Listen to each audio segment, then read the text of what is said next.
राम जी और लक्ष्मण वनवास के दौरान अयोध्या से दूर यात्रा कर रहे थे। उन्हें रास्ते में एक शांत और पवित्र आश्रम दिखाई दिया। दोनों भाई आश्रम में प्रवेश करते हैं। वहां के ऋषि उन्हें देखकर चिंतित चेहरे से स्वागत करते हैं। ऋषि बताते हैं कि गांव पर एक राक्षस का आतंक है। राक्षस हर रात आकर अनाज और पशुओं को नष्ट कर देता है। पूरा गांव भय में जी रहा है। यह सुनकर राम जी तुरंत रक्षा का निर्णय लेते हैं। रात होते ही राम और लक्ष्मण गांव के बाहर पहुंचते हैं। वे एक विशाल वट वृक्ष के नीचे छिपकर बैठते हैं। रात धीरे धीरे और गहरी हो जाती है। हवा में अजीब सी कंपन महसूस होने लगती है। धरती अचानक हल्की हल्की कांपने लगती है। अगले ही क्षण एक भयंकर गर्जना सुनाई देती है। 3 सिर वाला विशाल राक्षस वहां प्रकट होता है। उसके सिरों से क्रोध, लालच और अहंकार की अलग अलग आवाजें निकलती हैं। राक्षस खेतों की ओर बढ़ना शुरू करता है। राम जी उसके सामने आकर खड़े हो जाते हैं। राक्षस गर्जता है, कौन है जो मेरी राह रोक रहा है? राम जी शांत स्वर में अपना परिचय देते हैं।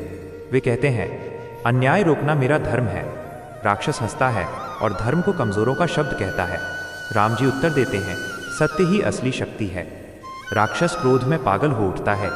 वो तीनों सिरों से एक साथ आग के गोले फेंकता है। राम जी तुरंत अपना धनुष उठाते हैं। वे एक ही बाण चढ़ाते हैं। बाण छूटते ही 3 अलग दिशाओं में विभाजित हो जाता है। तीनों बाण तीनों सिरों को निशाना बनाते हैं। राक्षस के सिर गिरकर शक्ति खो देते हैं। उसका पूरा शरीर धीरे धीरे धूल में बदल जाता है। अगली सुबह गांव वाले बाहर निकलते हैं। वे देखते हैं कि राक्षस का आतंक समाप्त हो चुका है। लोग राम जी के चरणों में झुकते हैं। राम जी उन्हें सीख देते हैं, भय मिटाना ही काफी नहीं, अपने भीतर के भय, लालच और क्रोध को भी हराना जरूरी है। ऋषि आकर आभार व्यक्त करते हैं।